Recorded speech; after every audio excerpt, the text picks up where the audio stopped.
घर में दरिद्रता ले आती है यह 9 आदतें। जय श्री कृष्णा दर्शकों, घर के बड़े बुजुर्ग भी अक्सर इन आदतों को लेकर कई बार रोक टोक करते हैं, लेकिन इसके पीछे एक बहुत बड़ा अर्थ छुपा हुआ है। वास्तु शास्त्र के अनुसार कुछ आदतें ऐसी होती हैं जो यह आदतें डाल लेता है तो गरीबी खुद ब खुद उसके घर चली आती है। अगर आप भी इन बातों का ध्यान नहीं रखते हैं और इन चीजों को करते रहते हैं तो आपके घर में कभी भी गरीबी दूर नहीं होगी। जैसे अच्छे काम करने वाले व्यक्ति को अच्छा ही मिलता है, वैसे ही कुछ आदत बुरी होती है जिसे करने से हमारे घर में हमेशा क्लेश और परेशानियां ही लगी रहती हैं, क्योंकि यह बुरी आदतें ऐसी है जिससे माता लक्ष्मी आपसे नाराज हो जाती है। आखिर ऐसी कौन सी बात से आती है जिसे बड़े बुजुर्ग भी करने से मना करते हैं और वह हमारे घर में गरीबी और दरिद्रता ले आती है और हम अपने जीवन में कभी भी सफल नहीं होते? आइए जानते हैं। लेकिन उससे पहले अगर आप भी चाहते हैं कि माता लक्ष्मी का आशीर्वाद आप पर सदैव बना रहे, तो इस वीडियो को एक लाइक करके आपके अपने चैनल किट्टू वेब टीवी को सब्सक्राइब कर लें और कमेंट बॉक्स में जय लक्ष्मी माता लिखकर अपनी हाजिरी जरूर लगाएं। नंबर 1, आपको कभी भी किचन में झूठे बर्तनों को बहुत देर तक यूं ही नहीं रखना चाहिए, क्योंकि खाना खाने के तुरंत बाद इन बर्तनों को धोकर उनकी जगह पर रख दें। कई लोगों की आदत होती है कि वह रात को खाना खाने के बाद बर्तनों को यूं ही बिना धोए सुबह के लिए छोड़ देते हैं, लेकिन इस आदत से आपके घर में नकारात्मक ऊर्जा उत्पन्न होती है। इसीलिए आपको किचन में कभी भी झूठ बर्तनों को नहीं रखना चाहिए। इससे राहु केतु का अशुभ प्रभाव आपके घर पर पड़ता है। इसके अलावा खाना खाने के बाद थाली में कभी हाथ ना धोए। ऐसा करने से आप अपना भाग्य को कमजोर बना देते हो।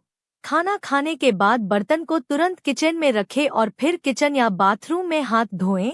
बर्तन में हाथ धोने से आपकी आर्थिक स्थिति भी कमजोर होने लगती है। नंबर 2, आजकल क्या देखने को मिलता है कि सभी लोग अपने बिस्तर पर ही बैठकर कोई भी काम करने लगते हैं।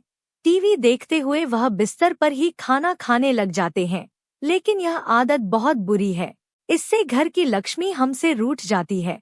वास्तुशास्त्र में बिस्तर पर बैठकर खाना खाने के लिए मना किया गया है कि वास्तु दोष हमारे घर पर लगता है। इससे हमारा बिस्तर झूठा हो जाता है और घर की सुख शांति भंग हो जाती है। वहीं कई बार आलस के कारण या अपनी आदत के चलते कई लोग रसोई घर को साफ करने की जगह खाना बनाकर यूं ही गंदा गंदा रसोई को छोड़कर चले जाते हैं, जिससे उसे रसोई घर से दरिद्रता पूरे घर में फैल जाती है और ऐसे घर में कभी भी धन की वृद्धि नहीं होती। नंबर 3, शास्त्र व पुराने में सोने के लिए समय निर्धारित किया गया है। सूर्योदय से पहले जगना और रात्रि के समय सोना बहुत ही अच्छा बताया गया है, लेकिन कुछ लोग आलस के कारण सूर्योदय और सूर्यास्त के समय सोते ही रहते हैं, जो कि बहुत ही अशुभ बताया गया है। माना जाता है कि इससे माता लक्ष्मी उस व्यक्ति से नाराज हो जाती है और उसका घर छोड़कर चली जाती है। गोधूली बेला का समय पूज पाठ के लिए उत्तम माना गया है। इस वक्त सोना या लेटना अशुभ माना जाता है। इसके अलावा आप जिस बिस्तर पर सोते हैं वहां पर कभी गंदगी ना रखें। बेड पर गंदी या फिर फटी हुई चादर ना बिछाएं। इसकी वजह से नकारात्मक ऊर्जा का असर आपके भाग्य पर पड़ता है। सुबह उठने के साथ बेड को साफ कर दें और चादर को सही करके बिछा दें। बहुत दिनों तक एक ही चादर को बिस्तर पर ना बिछाएं। बेड पर बिछी गंदी चादर से आपके घर में दरिद्रता आती है। नंबर 4, रोजाना पूजा करने के बाद पूजा घर में यह मंदिर की साफ सफाई जरूर करें और इस बात का ध्यान रखें कि पूजा घर कभी गंदा ना हो पाए। इससे आपके घर में उन्नति बनी रहेगी और माता लक्ष्मी की कृपा आप पर सदैव बरसेगी। आप अगर रोजाना पूजा नहीं करते हैं तो भी मंदिर में कभी भी धूल मिट्टी जमने ना दें। इससे आपके घर में दरिद्रता का वास हो जाता है और मानसिक तनाव बना रहता है। इसके अलावा हिंदू धर्म में पूजा, जप और व्रत का बहुत ही महत्व बताया गया है, लेकिन अगर आप पूजा व्रत नहीं करते तो इसे मां लक्ष्मी नाराज होती हैं। जिसके कारण आपके घर में आर्थिक तंगी होने से गरीबी का आपको सामना करना पड़ सकता है। इसके अलावा कभी भी एक हाथ से चंदन को पकड़कर नहीं खींचना चाहिए। ऐसा करना नारायण को भी दरिद्रता बना देता है। ऐसा करने से देवी लक्ष्मी आपसे नाराज हो जाती हैं और यह उनके एक अपमान के समान होता है, जिसके कारण आपको पैसों की तंगी का सामना करना पड़ता है। इसी के साथ चंदन घिसने के बाद सीधे भगवान को नहीं लगना चाहिए, यह अच्छा नहीं माना जाता है। चंदन को पहले किसी पत्र में रख लें और फिर देवी देवताओं को लगाएं। वहीं रात के समय कभी भी पूजा घर को खाली ना छोड़े। भगवान की मूर्ति और तस्वीर पर कोई कपड़ा डाल दे या फिर पूजा घर के गेट पर पर्दा जरूर लगाए, क्योंकि मूर्ति दोष नहीं लगेगा। नंबर 5, वास्तुशास्त्र के अनुसार रात में कपड़े धोने से बचना चाहिए।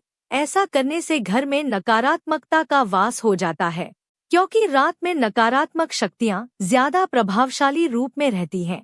इसलिए रात में कपड़े धोने से घर में व्यक्ति रोगी हो जाता है। इसके अलावा आपने देखा होगा कि कई लोग रात में भी झाड़ू लगाते हैं। वास्तुशास्त्र में संध्याकाल के बाद झाड़ू लगाने से सख्त मना किया गया है। शास्त्रों के अनुसार झाड़ू में मां लक्ष्मी निवास करती हैं। इसलिए जो भी व्यक्ति रात को यह संध्याकाल के बाद झाड़ू लगाता है, माता लक्ष्मी उनसे रुष्ट हो जाती है।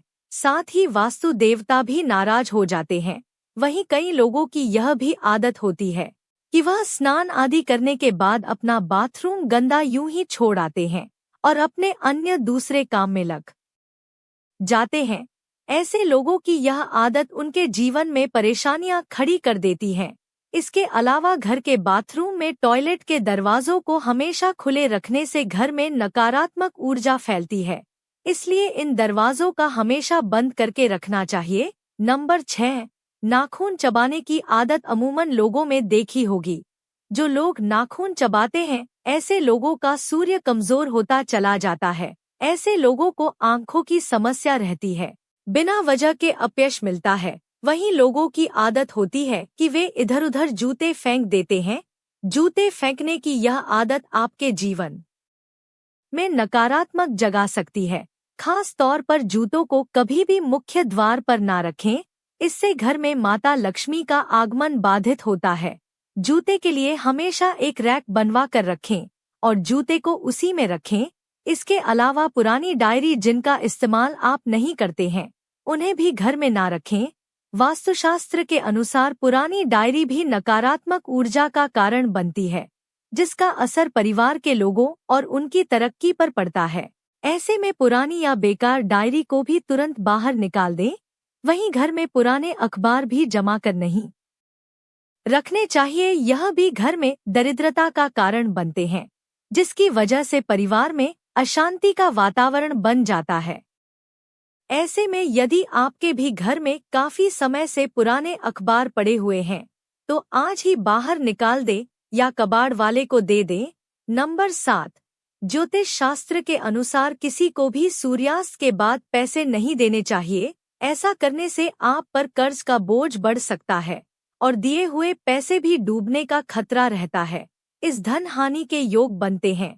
इसके अलावा संध्या के बाद दूध, दही और नमक जैसी चीजों का दान नहीं करना चाहिए। इन चीजों का दान करने से आर्थिक रूप से आपके घर में तंगी आती है।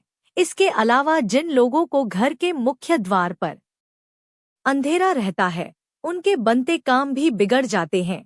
इस वजह से बहुत मेहनत करने के बाद भी कई कामों में सफल नहीं हो पाते हैं।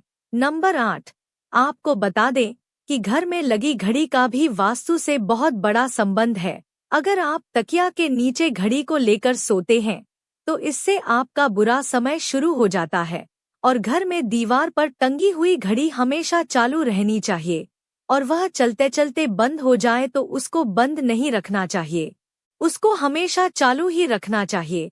अगर आपके घर में कोई भी घड़ी ऐसी है जो बंद पड़ी हुई है या खराब है, तो उसे तुरंत घर से निकाल दें या फिर उसे ठीक करवाकर अपने घर में किसी भी दीवार पर लगा लें। अगर घड़ी यूं ही खराब पड़ी रहती है तो इससे आपका समय भी रुक जाता है और उसके पास कभी भी लक्ष्मी नहीं भटकती है। इसके अलावा बिजली के खराब उपकरणों को घर में रखना वास्तु में अशुभ माना जाता है। इसीलिए खराब उपकरणों को ठीक करवाएं या फिर घर से बाहर कर दें। बिजली के खराब उपकरण अनावश्यक तनाव का कारण बन सकते हैं और इससे घर के बच्चों मानसिक और शारीरिक स्थिति खराब हो जाती है। इसके अलावा घर में कभी भी पुराने खराब या जंग लगे ताले भी नहीं रखने चाहिए। इन खराब तालों की वजह से परिवार के सदस्यों की तरक्की में बाधा आती है। ऐसे में इन तालों को तुरंत हटा दें। नंबर 9, रसोई गैस पर खाली और झूठे बर्तन नहीं रखने चाहिए। हमेशा चूल्हे को साफ सुथरा रखना चाहिए। इससे घर में सुख शांति के साथ समृद्धि आती है और समाज में मान सम्मान मिलता है। पुराणों में बताया गया है कि चूल्हे पर खाली बर्तन रखकर छोड़ने से घर में दरिद्रता का वास होता है। ऐसे लोगों के घर में कभी बरकत नहीं होती। किचन मंदिर के बाद सबसे पवित्र जगह रसोई ही होती है और इसमें देवी देवताओं का वास होता है। प्यारे दर्शकों, ये प्रेरणादायक कहानी यहीं पर समाप्त होती है और हमें उम्मीद है आप लोगों को यह कहानी जरूर पसंद आई होगी। तो कमेंट बॉक्स में जरूर बताना। हमारे चैनल किट्टू वेब टीवी को सब्सक्राइब करना और वीडियो को लाइक शेयर करना। तो मिलते हैं आपसे अगली वीडियो में एक नई ज्ञान चर्चा के साथ किसी और वीडियो में। तब तक के लिए आपका नमस्कार।